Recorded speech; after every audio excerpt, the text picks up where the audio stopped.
Se registraron las remesas más altas en los últimos años. 4,000 millones de dólares, hermano. ¿Es una buena noticia? Es complicado, es una figura imposible porque tiene dos lados. Remesas son las que envían los compatriotas. De USA para Mex es la feria que rolan. Casi el 3% del Producto Interno Bruto ellas solas. Divisas el peso del dólar y a las familias les cae bomba. Activan el comercio en la zona. Es que cuando sube el dólar aprovechan las personas. Y este mes saltó hasta el 23 como si jugara Jordan. ¿Puede haber otra razón? Pues que enviaran sus ahorros porque ven la situación. Si está todo detenido, menos la deportación, tal vez el próximo envío sea patrocinio de Trump. La persona que ama se aleja para ponerte el pan sobre la mesa. Vaya temática compleja. Nadie debería elegir entre el hambre o la tristeza. La persona que ama se aleja para ponerte el pan sobre la mesa. Ya no te abraza ni te besa. Nadie debería elegir entre el hambre o la tristeza. ¿Y por qué la situación es tan compleja? Porque para pagar la renta y las cuentas te aleja. La ironía es que lleva el pan a tu puerta y que nunca estar tan lejos significó estar tan cerca. Yo estuve en California trabajando, pero al final no me pareció un buen trato. Ese dinero te empieza a doler al rato. Es como cuando traes una moneda en el zapato. Mi respeto para el que sigue en el jale. Ojalá que en el futuro haya más oportunidades para que los que estén lejos de sus familiares solo sientan el deber de enviarles muchas postales. Y los políticos, hablando de remesas, siempre festejan como si fuera proeza. Esa tragedia que pesa de familias que por comer lo hacen en distintas mesas. La persona que ama se aleja para ponerte el pan sobre la mesa. Vaya temática compleja. Nadie debería elegir entre el hambre o la tristeza. La persona que ama se aleja para ponerte el pan sobre la mesa. Ya no te abraza ni te besa. Nadie debería elegir entre el hambre o la tristeza. Nos vemos el próximo lunes. Los dejo con Estefanía Veloz. Paz. Gracias, señora K, por arrancar el programa con esta noticia rapeada. Muy buenas noches a usted. Le damos nuevamente la bienvenida a este espacio para hablar de buena fe. Esta noche dedicaremos el programa a hablar sobre la decisiva circunstancia en la que se encuentra la izquierda en el país. Consolidar un régimen que ha empezado a transformar México lleva consigo la difícil tarea de aglutinar y afianzar el movimiento social y la organización política que permitió en primer lugar alcanzar democráticamente el poder para dar cauce a la cuarta transformación. Pero esta tarea enfrenta hoy obstáculos de distintas naturalezas y frentes. Uno de ellos es el frente interno. Las disputas internas de la dirigencia de Morena y la ausencia de sus liderazgos tienen en veremos si seguirá siendo el partido de la cuarta transformación. Quien hoy se encuentra con nosotros renunció en el 2017, luego de 30 años de militancia, a la organización política que contribuyó a fundar y que convirtió en la fuerza política de izquierda de mayor alcance en la historia del país hasta antes de la formación de Morena, el PRD. Una mujer de lucha que en su propia historia encarna las contradicciones de haber formado parte de un movimiento que se planteó y fracasó en su intento por mantener la brújula de su esencia democratizadora de la mano del ejercicio del poder. Pero ¿se puede decir simple y llanamente que el PRD fracasó? No precisamente. No olvidemos que sin este partido no hubiera existido un camino andado que allanara la oportunidad que hoy tiene la izquierda para transformar al país. Otra cosa es en lo que finalmente se convirtió. Para hablar de las grandes lecciones de la historia del PRD y el futuro de Morena de cara a la consolidación de un movimiento político de izquierda, se encuentra con nosotros Dolores Padierna, actual vicepresidenta de la Cámara de Diputados por Morena. Vamos con ella y con Gibran.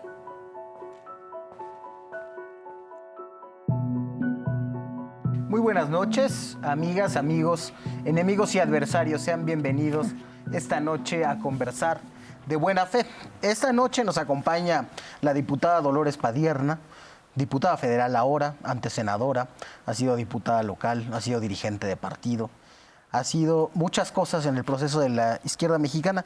Y lo primero que quiero decirte, Dolores, es, habiendo ocupado tantos puestos de dirigencia, legislativos, habiendo sido, y esto no te lo digo por quedar bien ni nada, uno de los principales cuadros femeninos de la izquierda mexicana en toda la historia de la unificación, se te suele denostar por tu matrimonio con René Bejarano. ¿Cómo llevas eso? Yo siento que hay incluso un tema de clase, de extracción social, porque no veo sinceramente que, por ejemplo, a Claudia Sheinbaum le cobren igual a Carlos Simas, hasta el punto de que ella es jefa de gobierno, pero tú no puedes poner un tuit, tú no puedes salir a hacer una declaración sin que alguien ponga allá abajo un comentario referente a eso, como si no tuvieras una carrera política propia. ¿Cómo lo llevas? Primero, felicitarte, Gibran. Lo hago con mucha sinceridad. Eres muy joven para tener tanto talento y hacer estos programas realmente ayudan al pensamiento, a la reflexión. Te felicito. Muchas gracias. Lo segundo, pues te agradezco tu comentario y hasta ahí lo dejo porque sería abundar en lo que no quiero abundar porque está demasiado claro para mí. Hoy soy dirigenta, soy vicepresidenta en la Cámara de Diputados, represento a Morena. Morena, pues nos encontramos entre un hecho histórico de grandes dimensiones, como lo es la llegada al poder de la izquierda, el 2018, que fue el cambio de correlación de fuerzas en el país, y algo que Nicolás Taleb llamaba el cisne negro, como el COVID-19. El cisne negro se caracteriza por ser raro, desconocido, por tener un alto impacto, y si en la historia más reciente algo ha tenido un impacto mundial ha sido el coronavirus, y por no ser predecible, por ser impredecible. Este asunto del coronavirus y nuestro proyecto de nación, ahí está Morena insertado. Por eso es tan importante pensar y reflexionar en nuestro partido. Parece que hemos ido un paso adelante. Es decir, en todo el mundo la agenda del bienestar ha vuelto después del coronavirus. Entonces hubo mucha polémica porque López Obrador dijo que la crisis venía como anillo al dedo para afianzar los propósitos de la transformación, que según yo son tres: son eliminar la corrupción, son separar al poder político del poder económico y construir bienestar por el bien de todos, primero para los pobres. Eso se está discutiendo en el mundo, y cosas que ya se habían hablado, cosas que incluso legislaste tú en el constituyente de la Ciudad de México, como el ingreso mínimo vital, como la renta básica universal, conocida así también, están tomando un lugar primordial en el debate del mundo. ¿Te parece que el partido, igualmente que el gobierno, está en sincronía con ese espíritu de los tiempos, o le queda a deber al proceso? Creo que comenzamos en el 2018, el COVID llegó en el 20. Bueno, llevamos 17 meses en la construcción del proyecto de nación. El presidente, si algo tiene claro, lo decía en su bella carta del domingo pasado, que por fin la agenda de las mayorías, la agenda del bienestar, la agenda de la gente, se encuentra en la agenda del Estado. No había estado nunca en la historia de nuestro país en la agenda pública, en la agenda del Estado, ni de la Cámara de Diputados, ni del gobierno, ni de los gobernadores, salvo honrosas excepciones. Pero por fin entra el estado de bienestar a la Constitución por la parte legislativa y a las políticas públicas como el eje central, estructural de la cuarta transformación. Desde luego esto no se logra sin el combate a la corrupción. Yo agregaría sin la solución al tema de la seguridad, y agregaría que dentro de los temas de la gente hay varios temas que creo a Morena le corresponde encabezar para que puedan ser retomados por nuestro gobierno. Una es la agenda feminista, otro es la agenda mediática, es decir, tener diálogo, tener posicionamiento, tener interlocución como Morena, tanto con la oposición partidaria, entiéndase PAN, PRI, PRD, MC, como la oposición empresarial. No todos los empresarios están opuestos, yo diría que son unos cuantos, pero se han querido convertir en un punto de ataque sistemático a nuestro gobierno y también pues al poder mediático, porque hay muchos medios, no son medios, sino son empresas con intereses y están llevando determinado coro prepagado que Morena tiene que fijar postura y aclarar posiciones. El papel que lleva en sus espaldas Morena es muy grande, o sea, el peso es monumental, el papel histórico que debe jugar es enorme. En primer lugar, porque es heredera de causas sociales, de luchas históricas, donde de verdad es una herencia enorme y la capitaliza, la sintetiza, la hereda Morena. Por otro lado, Morena es el partido en el gobierno, pero lo principal es que la gente depositó su confianza en nosotros. Y confianza quiere decir muchas cosas, anhelos, sueños, esperanzas, expectativas. Y ese es el papel que nunca se le debe de olvidar a Morena. Es una responsabilidad enorme la que jugamos y yo diría que en 17 meses hay un salto cualitativo muy importante que lo ha dado el gobierno. Pero Morena está, digamos, todavía en esta vida interna inacabada. Desde luego es un partido muy joven, nació propiamente en el 2014, en el 2015 tuvo su primera elección, en el 2018 ganó la presidencia, no ha tenido tiempo ni siquiera como para verse hacia el interior y ver cómo se construye un partido en el poder. Es difícil, pero tiene que hacerlo y ya. Porque ciertamente el coronavirus, te digo que estamos oscilando entre una cosa y la otra, porque paró el proceso interno por obvias razones, entonces los plazos jurídicos están tremendamente vencidos, no es momento de hacer ni pensar en cosas internas, tenemos que estar pensando en la agenda nacional, en la agenda de la gente, pero al mismo tiempo Morena tiene que dirigir las fuerzas progresistas, democráticas, de izquierda, porque uno de sus papeles ha sido el aglutinador, el ser el eje convocante, no de los de Morena, sino de las fuerzas democráticas, de izquierda, progresistas, que hay en el país, que van mucho más allá de Morena mismo.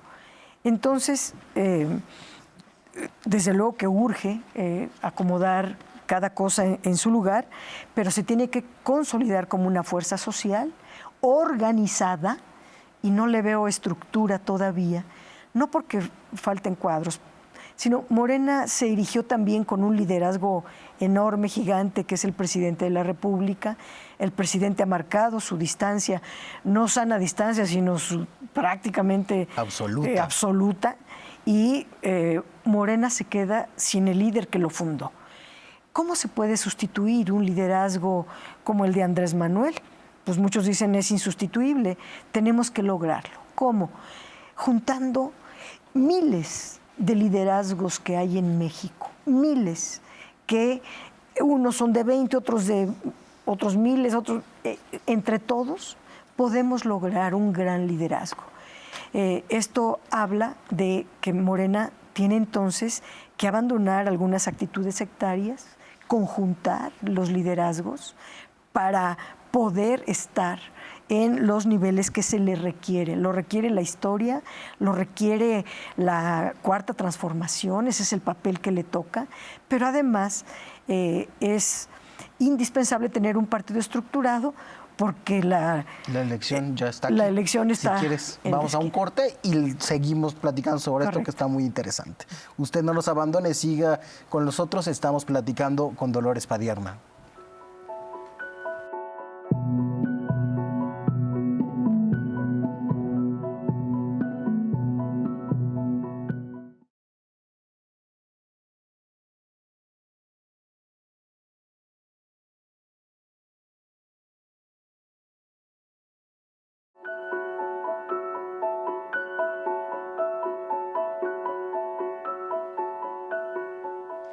Muchas gracias por seguir con nosotros. Estamos conversando con Dolores Padierna acerca de Morena, de su futuro y en general me gustaría hablar del futuro de la izquierda mexicana porque es un proceso que has vivido. Pero ahora quedémonos en Morena.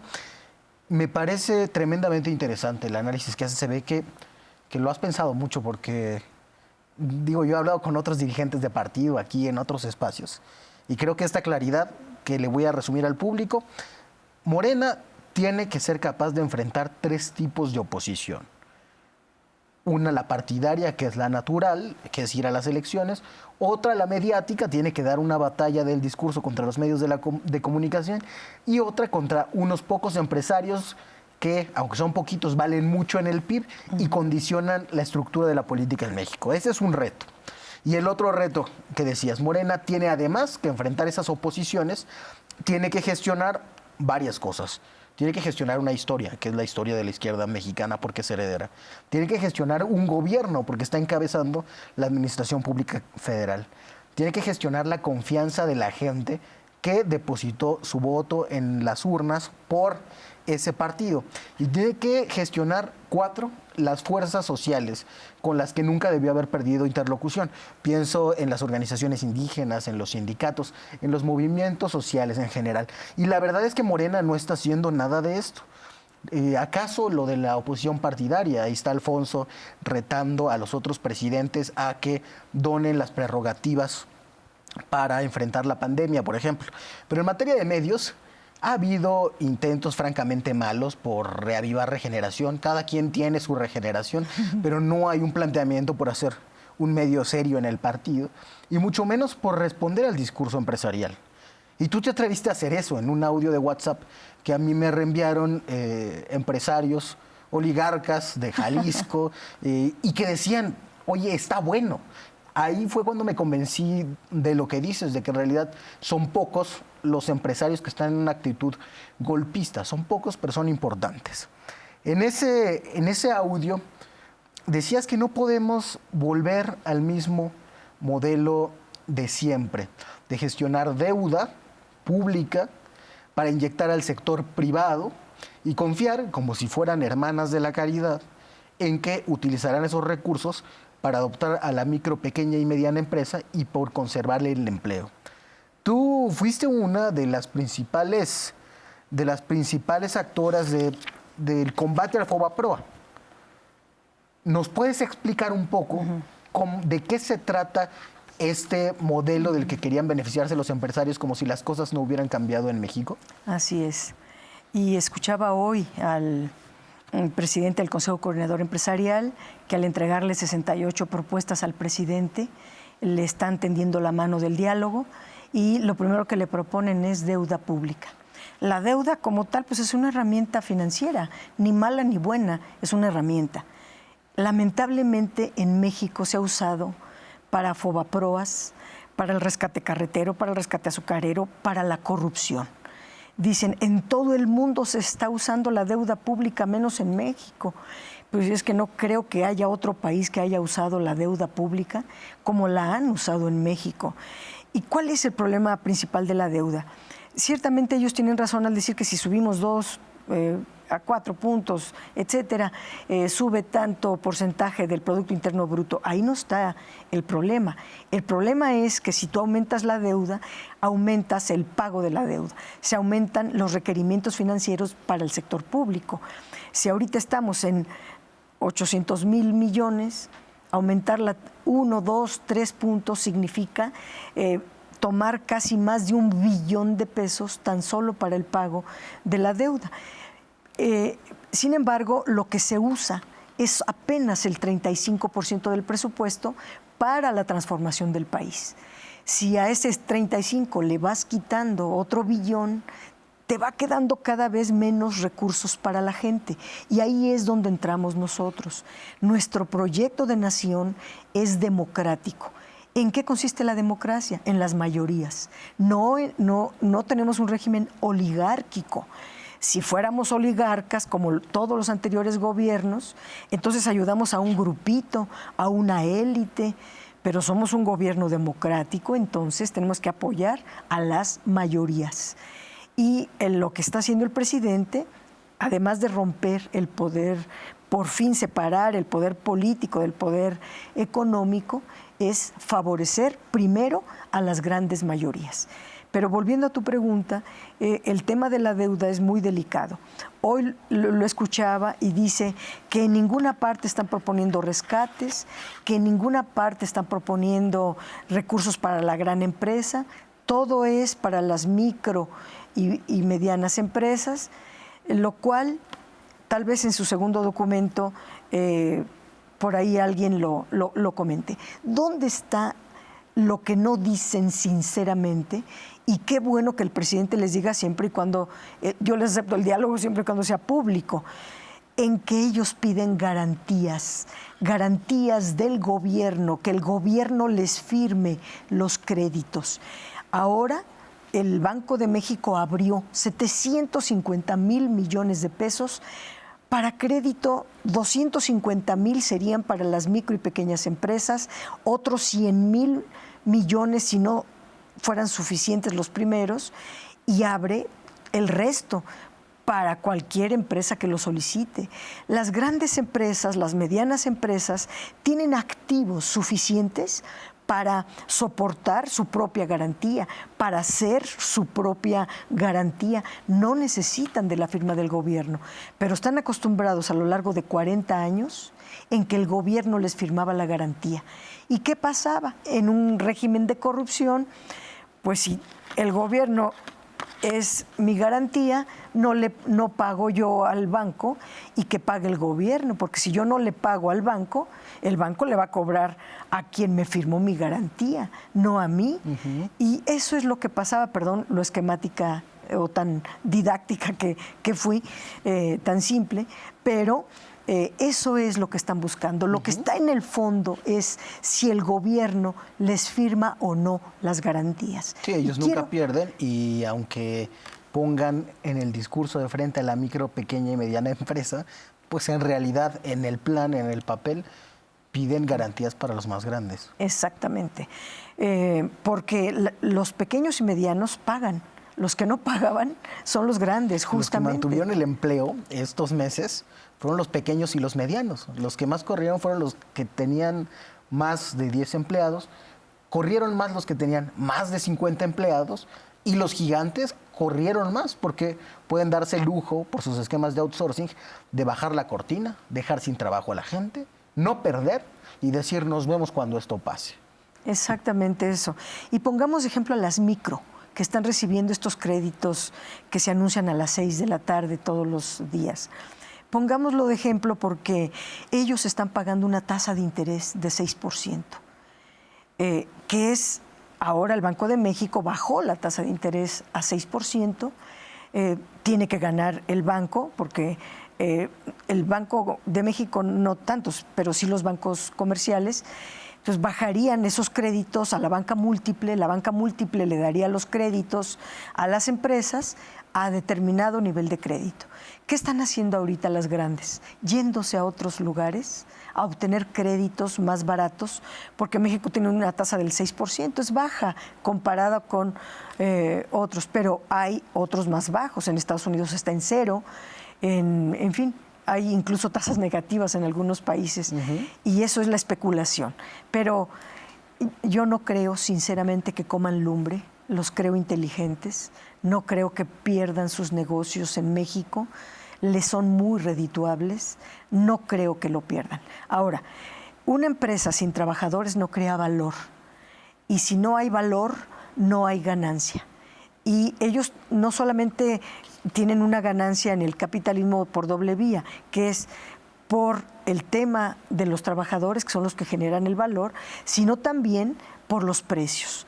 Había una inflación acostumbrada que me precio de que el presidente de la República, sin mandar una iniciativa al Congreso, sin poner control de precios, sin unas medidas que se tenían antes, por ejemplo, hay una inflación baja, hay precios controlados, controlando los energéticos, controlando los alimentos, pero también diciendo quién es quién en los precios.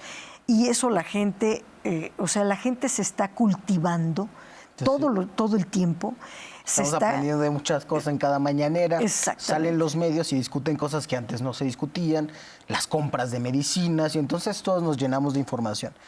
Déjame volver a la izquierda porque se nos va a ir el tiempo. Podríamos estar aquí mucho tiempo. Tú has militado en la izquierda toda tu vida. Seguiste todo el proceso de unificación desde el movimiento social, desde... Llevamos 50 años en este esfuerzo. Así Tú todavía es. No eras... Yo no era proyecto. Así es. Bueno, probablemente ya era proyecto cuando la CENTE y eso, que fue que le empezaste a entrar más. Ahí conocí a tu papá, por cierto. Así es. Y has seguido todo este proceso que desembocó en la fundación del PRD, que naufragó. El PRD está muerto como proyecto histórico. Tienen todavía el registro del Partido Comunista y están trapeando los restos con él.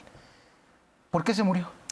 Claudicó, porque claudicó a su misión histórica de ser un partido de izquierda, un partido de la transformación. Claudicó, y ahora es cabuz del PAN. Es muy triste la historia, que ahí hay tantas vidas y tanta historia que contar, pero finalmente quienes se adueñaron de la franquicia, de lo que quedó del PRD, pues claudicaron, pactaron con Peña Nieto, firmaron muchas cosas, en fin, claudicaron y ahora son cabuz del PAN. Y están ahí, pero fíjate qué dato tan importante. Juntando PAN, PRI, MC, PRD, que es la oposición partidaria, pues están muy desdibujados, están muy debilitados. Esa es una oportunidad de Morena. Eso debería de aprovecharlo Morena. Y a veces ellos tienen, de cada 10 entrevistas, una es de Morena y 9 para ellos en los medios tradicionales. Que tocamos la puerta, desde luego, que es parte de lo que tenemos que hacer. Pero Morena es un partido de izquierda, por lo tanto, tiene que estar en el poder, apuntalar la cuarta transformación de muy diversa manera. Si me hablas de políticas públicas, ahí juega un papel muy relevante. Si fijamos la agenda de la izquierda, déjame citar algunos temas. La agenda feminista debería de estar encabezada por Morena, porque la lucha de las mujeres no solamente es porque somos mayoría de la población en nuestro país, sino porque la gente democrática, cualquier proyecto democrático como lo es Morena, tiene que plantearse el acabar con el patriarcado, el acabar con el régimen patriarcal, que es milenario, que está en todo el mundo. Sí, pero aquí en México, Morena, que es la izquierda y la esperanza del cambio, realmente tiene que fijarse en su agenda. Es la agenda de los jóvenes, la tiene el presidente. Hay muchísimos, yo diría millones de jóvenes en Morena, talentosos como tú, la inmensa mayoría. Morena está realmente atendiendo la agenda de la juventud, me pregunto. Y puedo, yo decía, el tema de los migrantes. ¿Qué opina Morena sobre la agenda bilateral con Estados Unidos, los migrantes, el tratado México, Estados Unidos y Canadá? ¿Qué piensa del presidente Donald Trump y su relación con nuestro presidente? ¿Qué piensa Morena, por ejemplo, de toda la izquierda en América Latina? ¿Qué piensa de cómo impactó el COVID en los distintos países de América Latina y ahora que nuestro gobierno preside la CELAC? ¿Qué papel debe impulsar Morena en toda esta agenda y puedo... Sí, es que está ausente de todo eso. Decir, la discusión programática desapareció. No solo el partido se desfondó territorialmente, con que muchos se fueron al gobierno, particularmente de los cuadros territoriales, se fueron a gestionar política social, porque estábamos luchando para hacer buena política social, sino que la discusión ideológico-programática se acaba en los 100 puntos de López Obrador y los demás no nos hemos puesto a pensar nosotros qué vamos a hacer después de esos 100 puntos, porque yo estoy seguro de que la mayoría de esas promesas se cumplirá. Nada más déjame detenerme en uno de los puntos que mencionabas. Yo creo que el movimiento de mujeres ha rebasado, por lo menos discursivamente, al presidente de la República. Tú has participado en el movimiento de mujeres desde siempre, no solo después del 85, en materia de desayunos escolares, un feminismo que de repente se echa en falta por su raigambre popular. Estar pensando en qué es lo que necesitan las mujeres de abajo, que no es lo mismo muchas veces que lo que necesitan otras mujeres. ¿Cuáles son las demandas o los horizontes del feminismo popular hoy o para el futuro? Digamos que el feminismo popular sí lo está abordando el presidente de la República, pero el presidente no tiene por qué saberlo todo, él mismo lo ha comentado, pero tiene en su gabinete mujeres extraordinarias. Así como al secretario de Salud y a López-Gatell les toca hablar de salud porque uno no sabe de eso. Claro. Bueno, pues ahí está la presidenta de InMujeres, Nadine Guzmán, es una feminista de primera orden. Tenemos a Olga Sánchez Cordero, que es nuestro emblema de las mujeres feministas, etcétera. Y hay muchas mujeres. La Cámara está llena de feministas, de Morena, de las fuerzas progresistas. Hay feministas en el PT, bueno, hasta en el Verde me he encontrado ahora. Entonces pudiéramos como conjuntar todo eso. Ahora, ¿cuál es el feminismo popular? El que liga la agenda de género con la agenda de clase. Y si queremos una verdadera transformación profunda de las estructuras en nuestro país, tenemos que abordar las dos cosas. Porque ciertamente algunas feministas, pues, con el tema, bueno, si se lograra, aunque fuera ese tema, que es el tema de la violencia, resolver, yo me daría por atendida. Porque finalmente toda la agenda económica vendría y está siendo atendida por el presidente de México con todas las políticas que está desarrollando. Pero no puedo dejar pasar un tema que tú abordaste, que es el 2021. Y diría la revocación del mandato en el 2022 y la sucesión presidencial del 2024. Se está haciendo tarde. De ese tamaño es el peso de Morena y la importancia de Morena. Porque, ¿qué nos permitió ganar en el 2018? Yo diría 3 factores: la unidad de las fuerzas progresistas democráticas y de izquierda, tener un liderazgo muy importante como el de López Obrador, y 3, tener un proyecto alternativo de nación. Los 3 ya se superaron, ya no los necesitamos rumbo al 2021. Yo digo, los 3 son indispensables para el 2021. Y lo extiendo para la sucesión presidencial también. Nadie gana solo. Quien piensa que solo los fundadores de Morena, con ellos es más que suficiente porque ya tenemos la presidencia de la República, es un análisis equivocado. No queremos equivocarnos. Yo prefiero conminar a mis compañeras y compañeros a que las bases que nos dieron el triunfo siguen estando vigentes rumbo al 2021.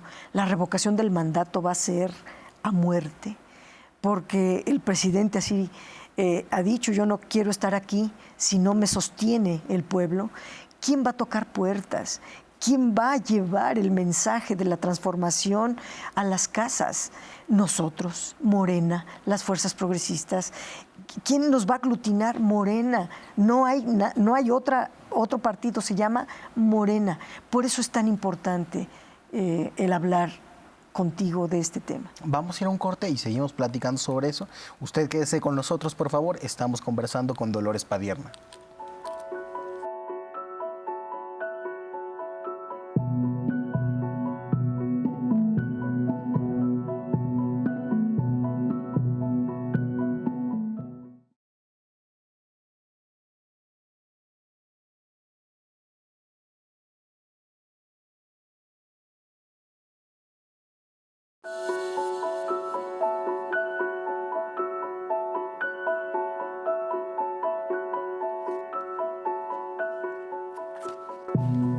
Gracias por continuar con nosotros. Estamos conversando de buena fe con Dolores Padierna sobre el futuro de Morena y de la izquierda mexicana. Dolores, decías, hace falta unidad, líder y proyecto, tal y como hizo falta para ganar en 2018. ¿Tú por quién apostarías para que sea líder y pudiera forjar esa unidad o generar ese proyecto? ¿Quién te gusta para presidente de Morena? Mira, los tiempos jurídicos están rebasados, estamos en una circunstancia muy sui generis. Sin embargo, y todo el mundo lo sabe, yo aposté por Mario Delgado para la presidencia porque creo que él supo en los días cruciales y momentos muy difíciles que en el Congreso nos vimos, él no le escatimó a la Cuarta Transformación la vida, digamos, porque aquí hay que darlo todo. Él dio todo para sacar a flote nuestro proyecto.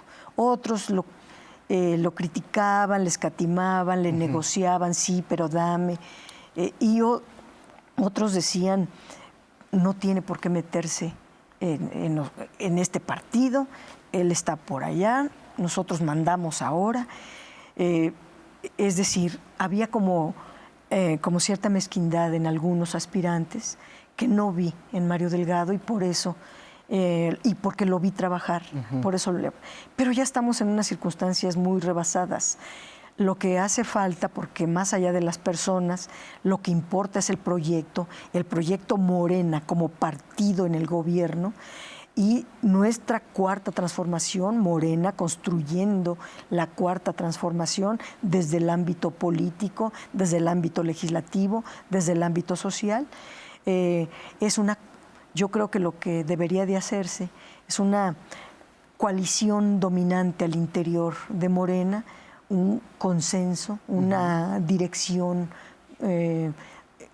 colegiada, una coalición dominante al interior que permita dirigir este partido y con todos sus liderazgos en los estados y los municipios.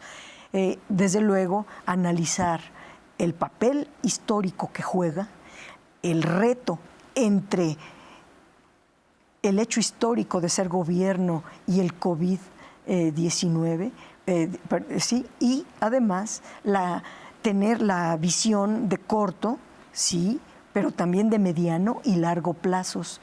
Y ahí es donde yo noto que los dirigentes tenemos que dar un mayor debate, una mayor reflexión al interior sin ser internistas.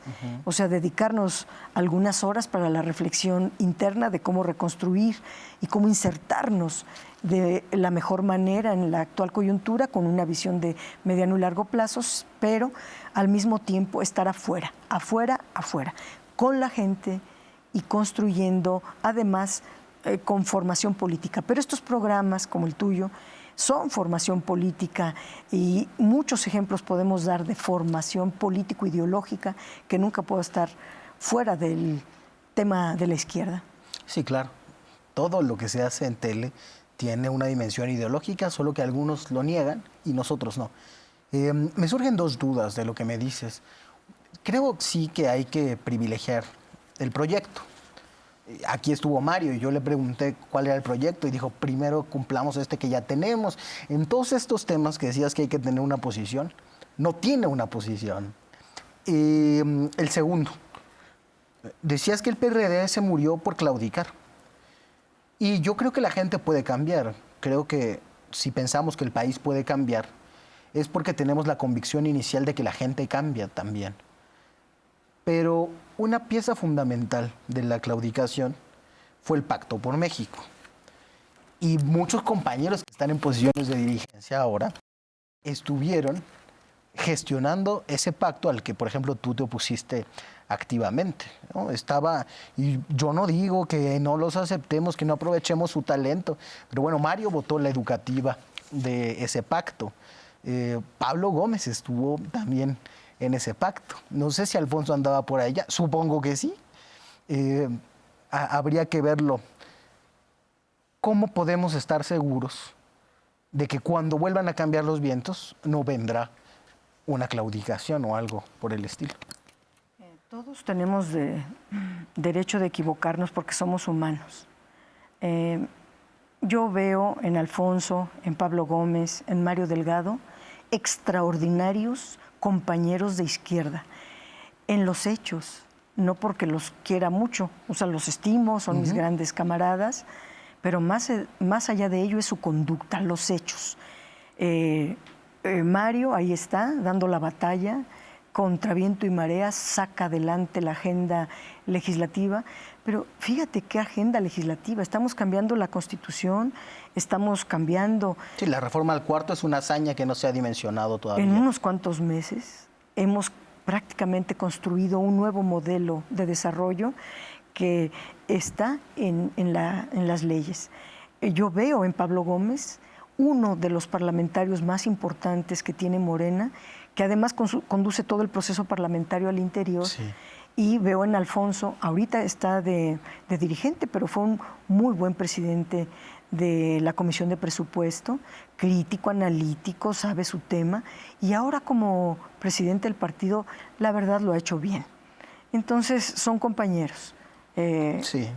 Hay otros que no corrigen sus errores, que claudican por convicción, que se volvieron de derecha y que tienen una careta que se ponen como que de izquierda, pero oírlos, por ejemplo, en la Cámara de Diputados, a los del PRD, donde su enemigo principal es el presidente, de verdad, eso se llama claudicación consciente, no querer más que los motiva, no sé, el odio o el dinero, algo hay. La última cosa, porque ya se nos va a acabar el tiempo. Más allá de eso, de esas conductas y de esas trayectorias, podemos seguir esos errores, porque se trata de personas que han estado en el mando desde hace muchos años. Como dices, a veces desde antes de que yo fuera proyecto. Pablo es dirigente desde el 68 y ha sido un parlamentario no importante solo para Morena, yo creo que uno de los parlamentarios más importantes de la historia del país. Exactamente. Sin duda. Alfonso tiene un camino también largo. Igualmente tú. ¿Por qué en estas pugnas ya de ligas mayores no hay jóvenes? ¿Es que no nos metemos? ¿O es que está cerrada la élite hasta que se vayan jubilando y hay que formarse en la fila como se hizo en el PRD? Tenemos acciones afirmativas en favor de los jóvenes en el Congreso, en nuestro estatuto, y los jóvenes están en todo. Digamos, en los cargos de dirección, ¿a eso te refieres? Claro. Por ejemplo, hay un comité ejecutivo nacional. Ahí tan solo te puedo dar 4 mujeres jóvenes extraordinarias, son mis compañeras diputadas, y están los jóvenes en todo. Pues están en la máxima dirección del partido en el poder. Ahora, algunos tenemos más experiencia, pues a lo mejor nuestro papel es doble. Sacar la agenda, porque a veces trabajamos 16, 18, 20 horas al día y al mismo tiempo enseñar, perdón que lo diga, apoyar a los jóvenes. Yo me dedico a veces a eso. Sí. Me paso a las curules, me llevo mis documentos, los doy, en los chats aclaro posiciones, aclaro conceptos. Y los nuevos dicen, qué bueno, esto ya me queda claro, etcétera, ¿no? La derecha suele confundir o suele ocupar banderas de izquierda para confundir a la propia izquierda o engañar. A nosotros que ya somos colmilludos, es muy difícil que nos tomen el pelo. Muchas gracias, Dolores, se nos acabó el tiempo. Ay, perdón, pero déjame decir con esto de los errores, me preguntaste de René Bejarano y creo que debo de contestarte. Si uno revisa, y a propósito del 68, si uno revisa la historia de René Bejarano, desde que él tenía 14, 15 años a la fecha, hay un error en su historia, uno. Y René Bejarano es un ser humano. Y ese error no se lo han querido perdonar nadie. Porque además, si se hubiera enriquecido, si hubiera claudicado, si hubiera traicionado, estoy de acuerdo, pero nada de eso pasó. Se vio envuelto en, digamos, en un complot literal, que ahora a la luz de la historia lo conocemos todos. Él se vio en medio de toda esa marabunta. ¿Por qué no se es capaz de otorgarle perdón? Y el no perdonarlo a él me ha arrastrado a mí. Yo lo hago porque en mi trayectoria, yo tengo 40 años en esa trayectoria, si alguien encuentra una cosa de la cual yo me pueda avergonzar, le doy la razón. Pero te veo a los ojos, tú que eres joven, no hay una cosa que en mi historial de 40 años pueda a mí avergonzarme. Al contrario, tengo mucho de qué enorgullecerme, pero es también porque tengo una pareja inteligente, entregada a una causa, constructor, siempre da. A veces no recibe ni las gracias, pero él da, está, porque él, más allá de personas, piensa en proyectos, y él nació para este proyecto, construir la izquierda de nuestro país. Muchas gracias, Dolores. Gracias a ti. Usted sigue con nosotros. Vamos a La Mala Fe con Estefanía Veloz.